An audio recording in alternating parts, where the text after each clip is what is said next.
Fatima Shirazi homemade product इस्तेमाल करने से 1 मंथ में 10 kg तक आप अपना वजन कम कर सकते हैं।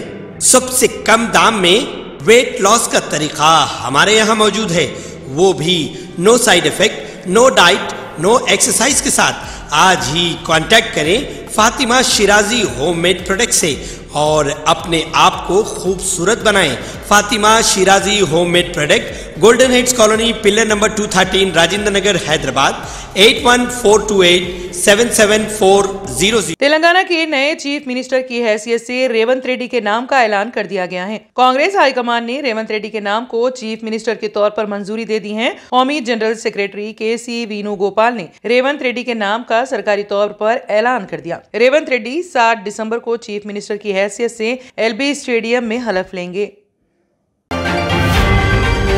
हैदराबाद डिस्ट्रिक्ट के 15 हल्के जात में सबसे ज्यादा नोटा वोट सिकंदराबाद में और सबसे कम नामपली में डाले गए। हल्केवारी नोटा वोट की तफसीलात कुछ इस तरह है। बहादुरपुरा 1279, चंद्रायन गुट्टा में 1460, चार मीनार में 837, गोशा महल में 626, कारवान में 896, मलकपेट में 881, याकुतपुरा में 407, अंबरपेट में 1317, जुबली हिल्स में 1374, खैरताबाद में 1194, मुशीराबाद में 1332, नामपली में 544, सनत नगर में 1040, सिकंदराबाद में 1518, सिकंदराबादी कंटोनमेंट में 1220 वोट डाले गए। गवर्नर डॉक्टर T सौंदरराजन ने असेंबली इंतखाबात में नए अरकान के मुंतखब होने पर मौजूदा असेंबली को तहलील कर दिया है। गवर्नर सेक्रेटरी सौंदरराजन से जारी एलामिया की बमौजिब रियासती काबीना ने 3 दिसंबर को करारदाद मंजूर करके तेलंगाना की दूसरी असेंबली तहलील करने की सिफारिश की है। गवर्नर ने सिफारिश पर दस्तूरी इख्तियारात का इस्तेमाल करके असेंबली को तहलील कर दिया। इसी दौरान chief electoral officer Vikas Raj ने principal secretary election commission Avinash Kumar के हमरा राजभवन पहुंचकर गवर्नर से मुलाकात की। उन्होंने चुनाव में मुंतखब उम्मीदवारों और उनके हल्के-जात पर मुबनी एलामिया हवाले किया। वाज़ेह रहे कि 9 मुंतखब अरकान असेंबली के नामों और पार्टी तफसीलात के साथ एलामिया जारी किया गया। दस्तूरी क़वायद के मुताबिक इलेक्शन की तकमील के बाद चीफ इलेक्टोरल ऑफिसर गवर्नर को 9 मुंतखब अरकान की फहरिस्त हवाले करते हैं। नई असेंबली की तश्कील के बाद नई हुकूमत को हलफ दिया जाता है। नाम की तब्दीली के असरात होते हैं। रियासत में भारत राष्ट्र समिति की शिकस्त के बाद अब जो दिलचस्प तबसरे किए जा रहे हैं, उनमें तेलंगाना राष्ट्र समिति को भारत राष्ट्र समिति में तब्दील किए जाने के अमल का भी तज़किरा किया जा रहा है और कहा जा रहा है कि तेलंगाना राष्ट्र समिति को भारत राष्ट्र समिति में तब्दील किए जाने के बाद तेलंगाना अवाम की TRS से जो जज्बाती वाबस्तगी थी वो बाकी नहीं रही, जिसके नतीजे में भारत राष्ट्र समिति किए जाने के बाद के चंद्रशेखर राव और उनकी पार्टी को नाकामी का सामना करना पड़ा। इसके अलावा के चंद्रशेखर राव की जानिब से सेक्रेटेरिएट को वास्तु के नाम पर मुनहदम किए जाने और नई इमारत तामीर किए जाने के मामले में भी उन्हें निशाना बनाया जाने लगा है और कहा जा रहा है कि उन्होंने वास्तु के नाम पर कारकर्द और मजबूत इमारतों को मुनहदम करते हुए नई इमारत तामीर की थी और इसे वास्तव के मुताबिक तामीर किए जाने के दावे किए गए थे। नाम की तब्दीली के हवाले से कहा जा रहा है कि मुत्तहदा आंध्र प्रदेश में सत्यम कंपनी को ज़बरदस्त उरूज हासिल हुआ था और सत्यम इस दौर की बेहतरीन सरकर्दा इंफॉर्मेशन टेक्नोलॉजी कंपनियों में शुमार की जाने लगी थी।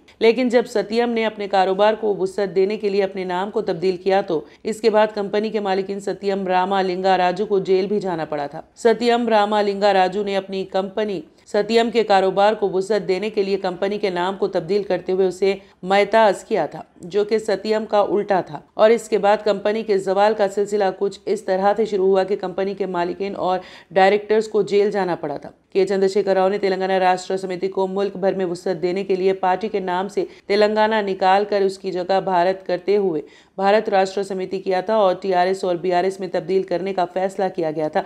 लेकिन पार्टी को BRS किए जाने के बाद से चंद्रशेखर राव की मुश्किलात में इजाफा होने लगा था और अब तेलंगाना में वो इख्तिदार से महरूम हो गए। जबकि सियासी मुबस्सिरीन का कहना है कि कांग्रेस इख्तिदार में आने के बाद अगर बदउनवानियों व बेकायदगियों की तहकीकात करवाई जाती हैं तो उन्हें मुश्किलात और भी बढ़ सकती हैं।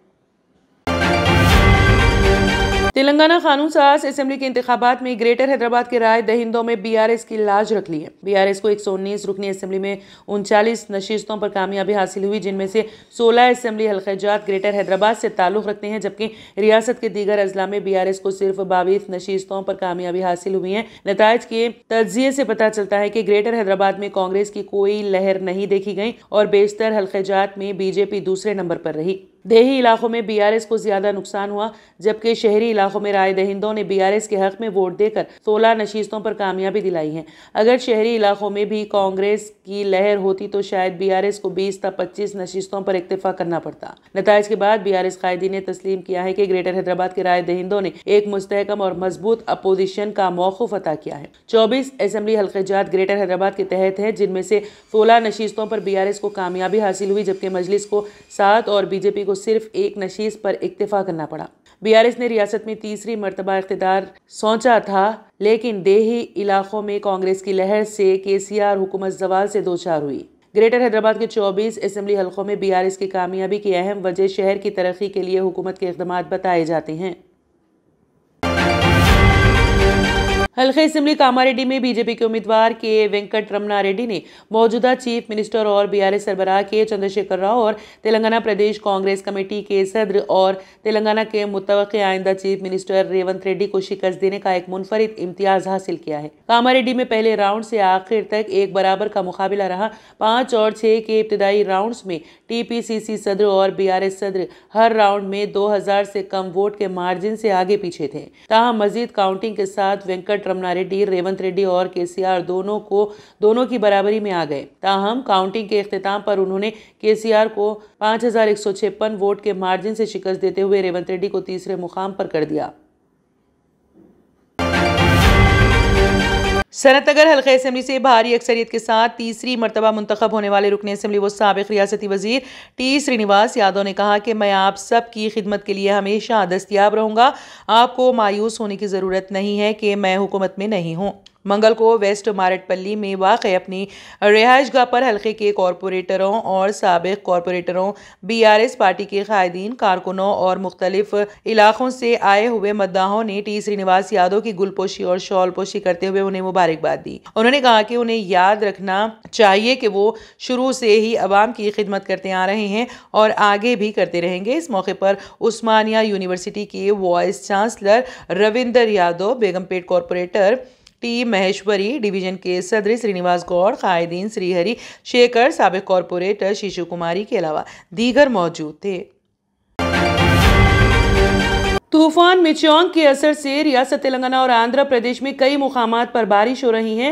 हैदराबाद में भी आज सुबह से बारिश का सिलसिला जारी है और मौसम इंतहाई सर्द हो गया है। दोनों शहरों के कई इलाकों में बारिश हो रही है। इसी दौरान महकमे मौसमियात ने रियासत तेलंगाना में अगले 2 दिनों तक बारिश की पेशकयासी की है। तूफान के पेश नज़र साउथ सेंट्रल रेलवे ने 150 ट्रेनों को मनसूख कर दिया है। तूफान की वजह से दोनों रियासतों में सरकारी मशीनरी चौकस हो चुकी है।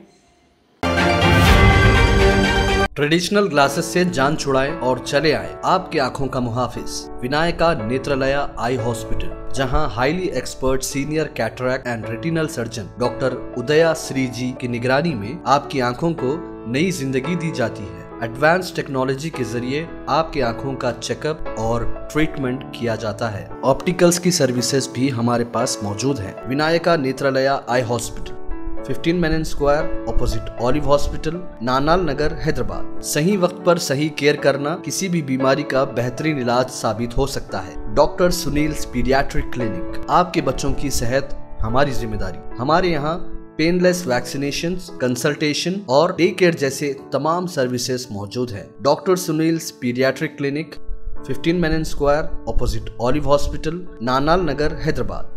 Dana Tours and Travels 10 days group packages for December and January. Group booking starts. Limited seats available. Package 85,000 only, including visa, tickets, accommodation and complete ziyarat. Baghdad, Najaf, Karbala, Hila, Kazimia and Kufa. Contact 939 485 4888. BJP के 9 मुंतखब रुकन assembly बाल मकंद आचार्य ने पीर को इंतखाबी नताइज सामने आने के अगले ही दिन गुलाबी शहर को एहसास दिलाया है कि अब इख्तिदार तब्दील हो चुका है। शहर में नॉनवेज की दुकानों को बंद करने का हुक्म देते हुए उन्होंने कहा कि उन दुकानों के ऑपरेशन को किसी कीमत पर बर्दाश्त नहीं किया जाएगा। बाल मकंद ने कहा, इन लोगों के पास लाइसेंस भी नहीं है। कांग्रेस इंतजामिया उनसे इस बारे में नहीं पूछ रही थी। मेरा एजेंडा सनातन की हिफाजत करना है, इसलिए मैं ऐसे लोगों को बर्दाश्त नहीं करूंगा। उन लोगों की वजह से खुले आम नॉनवेज पकाया जा रहा है, जिसकी वजह से आम लोग परेशान हो रहे हैं। उन्होंने कहा कि नॉनवेज की बदबू की वजह से लोगों ने सड़कों से गुजरना छोड़ दिया है। एमएलए ने कहा, इन इलाकों में बहुत से मंदिर हैं। नॉनवेज की बदबू की वजह से लोगों ने इन मंदिरों में जाना छोड़ दिया है। अब इसे किसी सूरत बर्दाश्त नहीं किया जाएगा। बाल मकंद ने म्यूनिसिपल कॉरपोरेशन के अफसरान से शहर के बड़े बाजारों में नॉनवेज की दुकानें बंद करने को कहा है और नॉनवेज होटल के मालिक से भी कहा है कि वो कस्बे खाली कर दें। ख्याल रहे कि बाल मकंद ने बीजेपी के टिकट पर हवा महल असेंबली हल्के से सिर्फ 600 वोटों से जीत हासिल की है। बाल मकंद ने कहा, हर एक के लाइसेंस की जांच की जाएगी। मैं जाती तौर पर उन तमाम दुकानदारों से रिपोर्ट लेकर तहकीकात करूंगा। बांग्लादेशियों ने हवा महल में नॉनवेज की दुकानें कायम कर रखी हैं जो कि कवायद के खिलाफ हैं। वज़ीर-ए-आज़म नरेंद्र मोदी ने अपोजिशन से मुतालिबा किया है कि वो शिकस्त का गुस्सा निकालने के लिए पार्लियामेंट को प्लेटफॉर्म ना बनाएं और मुनफियत व नफरत छोड़कर मुस्बित सोच के साथ आएं और मुल्क को 2047 तक एक तरक्की याफ्ता हिंदुस्तान बनाने के लिए अवाम की ख्वाहिश को पूरा करने में ताउन करें।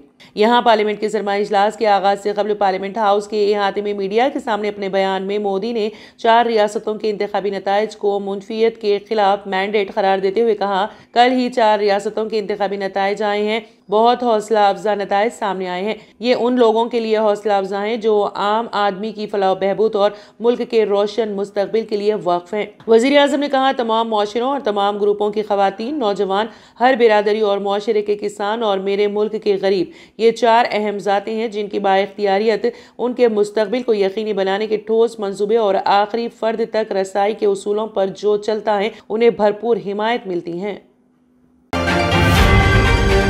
पाकिस्तान में नामालूम अफराद ने लश्कर तैयबा के दहशतगर्द साजिद मीर को जहर दे दिया है। फिलहाल वो वेंटिलेटर पर है। वो 2008 में मुंबई में 26/11 के हमलों का साजिशी हैं। मीडिया रिपोर्ट्स के मुताबिक उसे पाकिस्तान के शहर डेरा गाजी खान में वाक़ सेंट्रल जेल में जहर दिया गया है, जिसके बाद वो CMH बहावलपुर में ज़ेरे इलाज हैं। पाकिस्तान की इंटेलिजेंस एजेंसी ISI से उसे हवाई जहाज से लेकर अस्पताल ले गई है। इस मामले में पाकिस्तान की पुलिस इंतजामिया जेल में खाना पकाने वाले शख्स पर शुकूक व शुबहात कर रही हैं और इसके खिलाफ तहकीकात भी शुरू कर दी गई हैं। वो एक खानगी बावर्ची हैं जिसे अक्टूबर 2023 में जेल में बहाल किया गया था। अब वो फरार हो गया है। हालिया दिनों में पाकिस्तान में कई दहशतगर्दों को बेअसर करने की खबरें सामने आई हैं और उनमें नामालूम अफराद के नाम भी सामने आए हैं। अब कोई भी ये मालूम करने के काबिल नहीं है कि ये नामालूम कौन है। साजिद मीर इन दहशतगर्दों में से एक हैं जिसने 26/11 के हमलों की मंसूबाबंदी में बड़ा किरदार अदा किया था। उसे चंद रोज कबल लाहौर सेंट्रल जेल से मुंतकिल किया गया था।